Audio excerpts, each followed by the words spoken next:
Nobody told me do whatever you want. Nobody told me go and just follow your curiosity.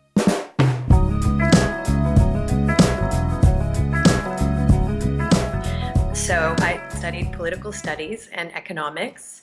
I don't know why I thought that was so practical because I don't really know what job you end up getting. So I came back over here after university and I did all kinds of things. So I started a skating school. I was a competitive ice skater when I was young. And so we created this skating school, and it was a learn to skate school, and we had all kinds of kids coming from all nationalities. And it was great because if you've ever seen the national dress of the Middle East, both the men and the women wear what look like what we would call dresses. So the men have a white sort of a robe and the women have black ones, and people would come skating in those. So it was just fascinating to see, how no cultural boundaries would, if they wanted to come and have fun on the ice, they had all kinds of ways that they could just tie up their dresses and things like that to come and participate with us. I guess entrepreneurship started early. Then I also taught English. It was something I was able to do in one of the oil companies. I was a bit techie, so I helped them with their technology programs. And then I had the inkling that I wanted to go back to school. So I went back after about 3 years living over here in this part of the world. I went and did an MBA. My focus was in finance, and it was an international MBA. So I spent part of the time in Europe. I was studying in France as well. And then I got a job consulting immediately. So I did a whole variety of different consulting projects, everything from brand strategy to creation of a national library. They were really interesting projects. But then my father was ill, and all my family except for me lived over here in the Middle East. And so I just decided that was a time in my life when I was like, you know what? I don't want there to come a time when I'm going to wish I'd been closer, when there's not time anymore. So I dropped everything, and just before the year 2000, I came, or I guess it was year 2000. I was here for New Year's of Y2K, and I came over here to the Middle East. No job, no anything, and that sort of started a time when I worked for 2 years at a whole bunch of different things. So notice there are no horses in this story. So I was never that type of person. It was fascinating because as I worked for this last company and I was the head of corporate performance, we were really like an internal strategy consulting team.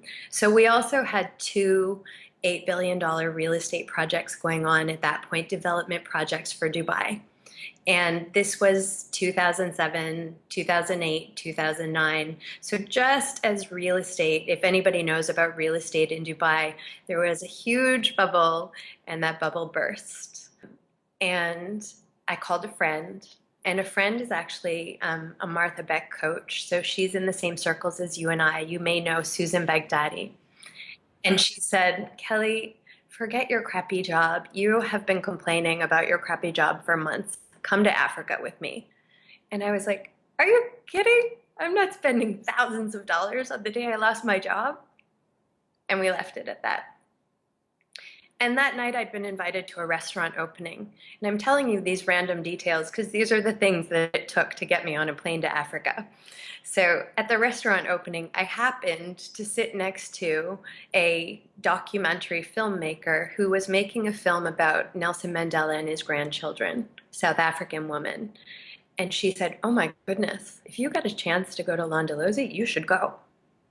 I thought, oh, interesting. And so I went home. And I'm a photographer. I'm a freelance photographer. I've taken a lot of pictures at some events, some sporting events that Emirates, the airline, sponsors. And so I know people there. And I called a friend and said, it's kind of interesting. This very famous life coach from North America who writes for Oprah magazine and this very famous game reserve in South Africa are doing this thing called the Self-Transformation Adventure Retreat. And, when everybody's losing their jobs and all kinds of crazy things are going down, isn't that interesting that they're joining together to help people? And I sold it enough that I ended up with a plane ticket. And then the last part of this was I went back to the office on Sunday, and the CFO looked at me and he said, "You're not supposed to be here. Like, we let you go." And I was like, "Yes, but presently Ernst & Young, PricewaterhouseCoopers, and all of these big five consulting firms are calling me all weekend long, asking me who's going to sign on our timesheet. So you and me, we need to do a handover." What I found out was that my package, what I was leaving with, I had worked at the company for 368 days. So the only reason why that's relevant is because the law in this country is that if you've worked somewhere for over a year, you get what's called end of service benefits. So I found out that day that I would get my severance package, and I would get, for those 3 days, I would get this extra chunk of money. And I literally, at that point in time, I'd said, no, I won't go to Africa because of the money. No, all of these different things. And every sort of barrier that I put up, it was like I'd blown away a feather. It's just like, nope. So I literally said, all right, already, I'll go to Africa.